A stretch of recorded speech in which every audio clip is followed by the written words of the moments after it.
उनके घर में घुसकर मारा। सशस्त्र बलों ने हमारी माताओं और बहनों के सिंदूर का बदला लिया और प्रत्येक भारतीय इस भावना से ओत-प्रोत हो गया। अध्यक्ष महोदय, मैं चाहूंगा कि पूरा सदन एक बार हमारे सेना के बहादुर जवानों के शौर्य और पराक्रम का अभिनंदन करें। अध्यक्ष महोदय, यह सिंदूर की लाली शौर्य की कहानी है। यह सिंदूर की लाली शौर्य की कहानी है, भारत के मस्तक पर वीरता की निशानी है। अध्यक्ष महोदय, सेनाओं ने अंधेरी रात होने के बावजूद हमले की सफलता के स्पष्ट एविडेंस भी जुटाए हैं, साक्ष्य है हमारे पास। अध्यक्ष महोदय, हमले के कुछ ही घंटों के भीतर एक प्रेस रिलीज और मीडिया ब्रीफिंग के माध्यम से इन्हें जनता की जानकारी के लिए जारी कर दिया गया था। मुझे यह पुष्टि करते हुए गौरव की अनुभूति हो रही है कि सशस्त्र बल अपने सभी मिशन ऑब्जेक्टिव्स को पूरा करने में पूरी तरह से सक्षम रहे और साथ ही कामयाब रहे। अध्यक्ष महोदय, 7 मई 2025 को हमले माने 1:35 के तुरंत बाद भारतीय डीजीएमओ ने हॉटलाइन संदेश के माध्यम से पाकिस्तान के डीजीएमओ यानी डायरेक्टर जनरल मिलिट्री ऑपरेशन से संपर्क किया और टेरर इंफ्रास्ट्रक्चर के खिलाफ हमारे हमले के रेशनल और मेथोडोलॉजी के बारे में पूरी जानकारी दी और यह तथ्य भी बताया ये हमले एस्केलेटरी नेचर वाले नहीं थे, माने इसको हम आगे नहीं बढ़ाना चाहते। जिन मोहि मारा तिन मोहि मारे। अध्यक्ष महोदय, जिस प्रकार प्रभु हनुमान ने लंका में अपनी रणनीति बनाई थी, उसी प्रकार हमने भी उन्हीं को निशाना बनाया जिन्होंने हमें नुकसान पहुंचाया था। हालांकि पाकिस्तान ने इस रेशनल को समझने से इनकार कर दिया और अगले कुछ दिनों तक सिविलियन और सैन्य ठिकानों पर गोलीबारी करके बड़े पैमाने पर सीज फायर वायलेशन करके स्थिति को एस्केलेट करने की उसने कोशिश की। अध्यक्ष महोदय, 7-8 मई 2025 की रात को क्लियरली आइडेंटिफाइड आतंकवाद संबंधी ठिकानों पर हमारे सफल ऑपरेशन के बाद, सफल हमले के बाद पाकिस्तान ने स्थिति को एस्केलेट कर दिया और अनमैन्ड एरियल सिस्टम और अन्य साधनों का उपयोग करके भारतीय वायुसेना के बेसेस, भारतीय वायुसेना के सेंसर्स और सेना के फॉर्मेशन हेडक्वार्टर से लेकर ब्रिगेडों तक पर भी उसने हमला कर दिया। हालांकि हमारी इंटीग्रेटेड एयर डिफेंस ग्रिड और काउंटर यूएस ग्रिड ने इन हमलों को सफलतापूर्वक विफल कर दिया। अध्यक्ष महोदय, यस-400 यमारसैन आकाश मिसाइल सिस्टम और एयर डिफेंस गन्स बहुत प्रभावी साबित हुई हैं। अध्यक्ष महोदय, इस एस्केलेशन पर हमारा जवाबी हमला स्विफ्ट, प्रोपोर्शनेट और नवातुला था। अध्यक्ष महोदय, जिसमें 8 मई 2025 को केवल चुनिंदा पाकिस्तानी एयर डिफेंस सिस्टम और सेंसर नेटवर्क को प्रिसीजन गाइडेड मिशन द्वारा म्यूनिशंस द्वारा जो है टारगेट किया गया। अध्यक्ष महोदय, हमारी कार्रवाई पूरी तरह से सेल्फ डिफेंस में थी, न तो वह प्रोवोकेटिव थी और न तो एक्सपेंशनिस्ट थी। पाक द्वारा ये हमले 7 मई 25 से लगातार चले और 10 मई 2025 को रात लगभग 1:30 पर पाकिस्तान ने बड़े पैमाने पर भारत के ऊपर मिसाइल, ड्रोन, रॉकेट और अन्य लॉन्ग रेंज वेपन्स का इस्तेमाल किया।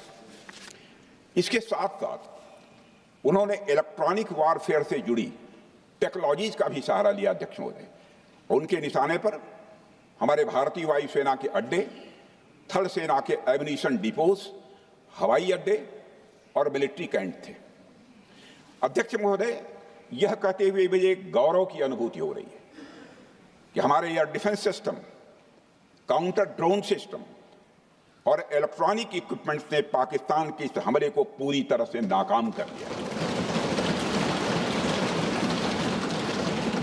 पाकिस्तान हमारे किसी भी टारगेट को हिट नहीं कर पाया। अध्यक्ष महोदय, और हमारे किसी भी इंपॉर्टेंट एसेट को नुकसान नहीं हुआ है। हमारी सुरक्षा व्यवस्था अध्यक्ष महोदय चाक चौबंद थी और हर हमले को हम लोग रोका गया। मैं इसके लिए भारतीय सेना के बहादुर सैनिकों की जमकर सराहना करता हूं, जिन्होंने दुश्मन के हर मंसूबे पर पानी फेर दिया। और अपने प्रतिपक्ष के मित्रों से भी कहना चाहता हूं, एक बार फिर से भारत के सेना के जवानों का कम से कम मेज थपथपाकर उनका अभिनंदन करिए। बहुत बहुत धन्यवाद। बहुत बहुत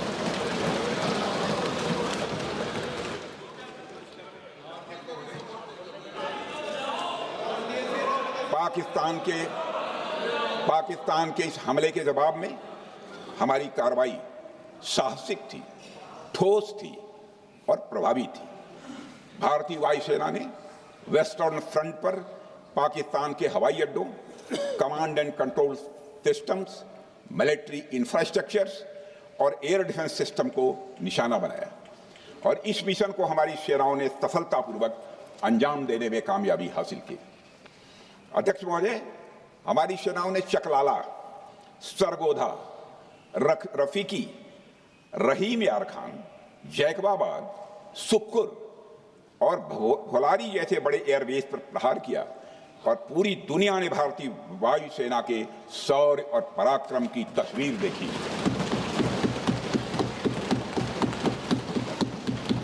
अध्यक्ष महोदय, ऑपरेशन सिंदूर ट्राई सर्विसेज कोऑर्डिनेशन का एक बेमिसाल उदाहरण था। जब भारतीय वायुसेना ने आसमान से हमले किए, हमारी थल सेना ने जमीन पर मोर्चा संभाल लिया। हमारे जवान नियंत्रण रेखा पर पूरी ताकत से डटे रहे और पाकिस्तान की हर हरकत का करारा जवाब दिया। अध्यक्ष महोदय, भारतीय नौसेना ने भी, लोग पूछते हैं भारतीय नौसेना का क्या रोल था, भारतीय नौसेना ने भी उत्तरी अरब सागर में अपनी तैनाती मजबूत कर दी। भारतीय नौसैनिकों ने पाकिस्तान को यह साफ संदेश दिया कि हम समुद्र से लेकर जमीन तक पाकिस्तान के हर महत्वपूर्ण ठिकानों पर प्रहार करने में न केवल सक्षम हैं बल्कि हम तैयार हैं। अध्यक्ष महोदय, इस ऑपरेशन का मकसद टेररिस्ट कैंप्स और उनके सपोर्टर्स को टारगेट करना, उन्हें नेस्त नाबूद करना था और यह साफ संदेश देना था कि भारत आतंकवाद के विरुद्ध जीरो टॉलरेंस रखता है। भारत ने कार्रवाई इसलिए रोकी क्योंकि कॉन्फ्लिक्ट के पहले और उसके दौरान जो भी पॉलिटिकल और मिलिट्री ऑब्जेक्टिव्स तय किए गए थे उसे हम पूरी तरह से हासिल कर चुके थे। इसलिए यह कहना, यह मानना कि यह ऑपरेशन किसी दबाव में रोका गया था, यह बेबुनियाद है और सरासर गलत है।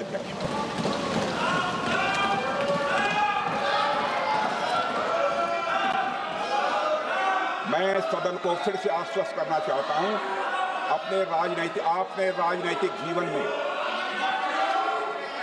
अध्यक्ष महोदय,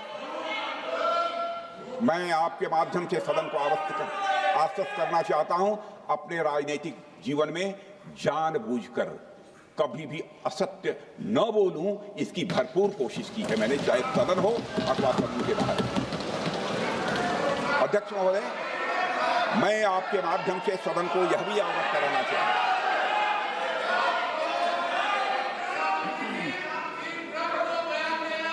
प्लीज बैठिए। आप क्यों खड़े? अध्यक्ष महोदय, मैं आपके माध्यम से सदन को यह भी अवगत कराना चाहूंगा कि सीमा पार करना या वहां की टेरिटरी कैप्चर करना इस ऑपरेशन का उद्देश्य नहीं था। ऑपरेशन सिंदूर प्रारंभ करने का मकसद था अध्यक्ष महोदय, उन टेरर नर्सरीज को खत्म कर देना जिन्हें पाकिस्तान ने बरसों से पाला पोसा था।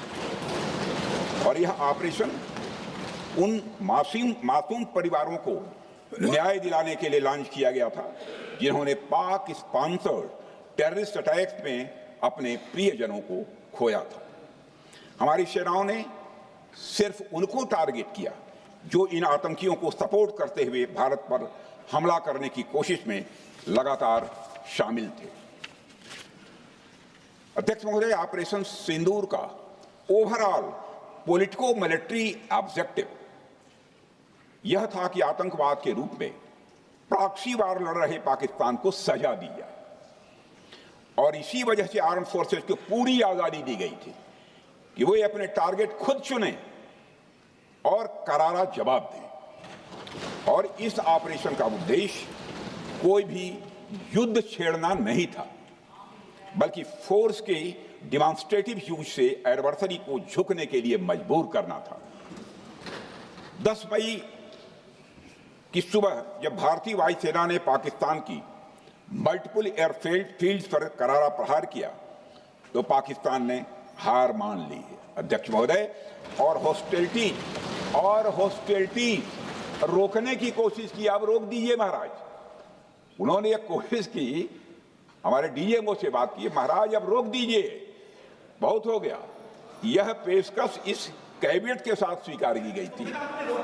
सुने, रुकिए तो रुकिए, बता दूंगा,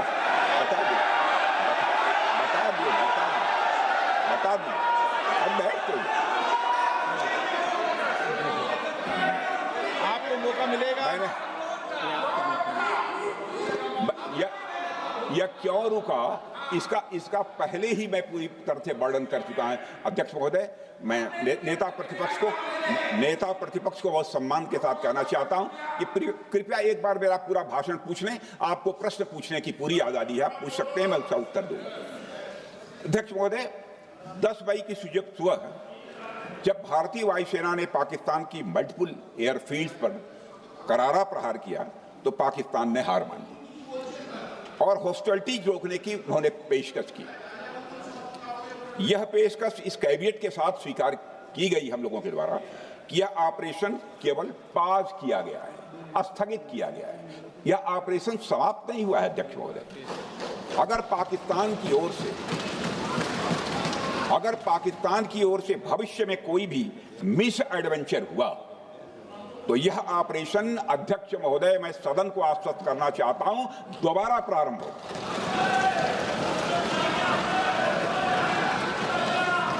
अध्यक्ष महोदय, भारतीय वायुसेना के जबरदस्त हमलों, नियंत्रण रेखा पर थल सेना की मजबूत जवाबी कार्रवाई और नौसेना के हमलों के डर ने पाकिस्तान को झुकने के लिए मजबूर कर दिया अध्यक्ष महोदय।